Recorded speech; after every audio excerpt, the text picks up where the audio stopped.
Halo guys, kalian pernah dengar nggak sih soal matahari buatan yang lagi dikembangkan sama China? Ya, kalian nggak salah dengar. Ini bukan lagi fiksi ilmiah atau plot film superhero, tapi beneran nyata. Jadi, China baru aja pecahin rekor dunia dengan teknologi ini. Dan yang lebih gila lagi, mereka berhasil bikin matahari buatan ini menyala selama 17 menit. Gimana ceritanya ya?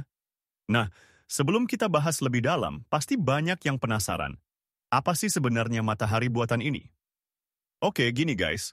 Matahari buatan ini adalah reaktor fusi nuklir yang punya nama keren. Experimental Advanced Superconducting Tokamak. Atau kita singkat aja jadi EAST, biar nggak ribet. Fusi nuklir sendiri adalah teknologi yang meniru cara kerja matahari asli kita. Jadi, intinya mereka mau menghasilkan energi yang nggak terbatas, bersih, dan aman. Kalian pasti mikir, emang bisa ya bikin matahari di bumi? Nah, pertanyaan bagus banget. Matahari asli itu kan prosesnya fusi, di mana dua inti atom hidrogen bergabung jadi helium sambil ngeluarin energi yang banyak banget. Nah, ide dasarnya sama, cuma bedanya ini dilakukan di reaktor fusi nuklir. Dan yang bikin susah adalah mempertahankan kondisi ekstrim yang diperlukan buat fusi. Bayangin, suhu di reaktor EAST ini mencapai 70 juta derajat Celcius. Itu 5 kali lebih panas dari inti matahari asli kita. Terus, kenapa sih penting banget bisa bikin matahari buatan ini nyala selama 17 menit?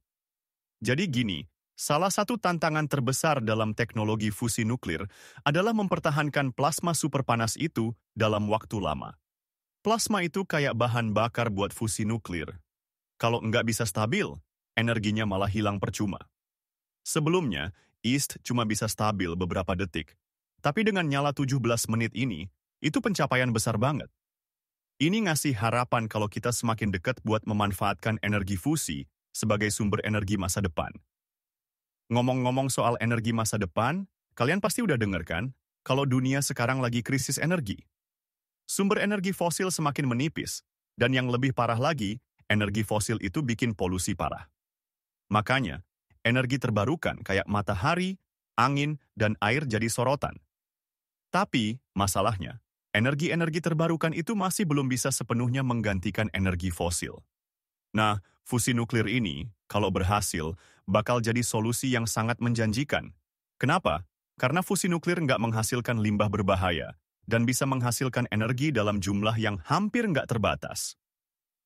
Iya, hampir nggak terbatas guys. Bayangin deh, kalau kita bisa memanfaatkan fusi nuklir secara penuh, bisa jadi kita nggak perlu lagi khawatir soal listrik mati, atau harga energi yang melambung tinggi. Dan yang lebih penting, kita bisa selamatin bumi dari polusi dan perubahan iklim. Sounds too good to be true, ya? Tapi, tunggu dulu. Tentu aja ada tantangannya.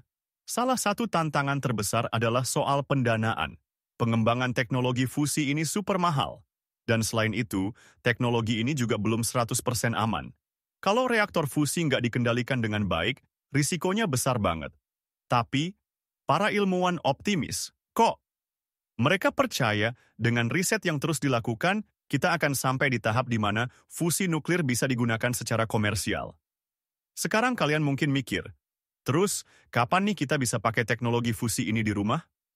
Well, prediksi para ilmuwan sih masih butuh beberapa dekade lagi sebelum teknologi ini benar-benar bisa diandalkan secara komersial. Tapi guys, kalau kita lihat perkembangan yang pesat seperti rekor EAST ini, kita mungkin lebih dekat dari yang kita kira. EAST sendiri bukan satu-satunya proyek fusi nuklir di dunia. Ada juga proyek lain seperti ITER di Eropa, yang juga berambisi untuk bisa memanfaatkan fusi nuklir. Jadi, ini bukan cuma soal Cina aja, tapi perlombaan global buat mencapai energi yang bersih dan tak terbatas. Siapa yang bakal berhasil duluan?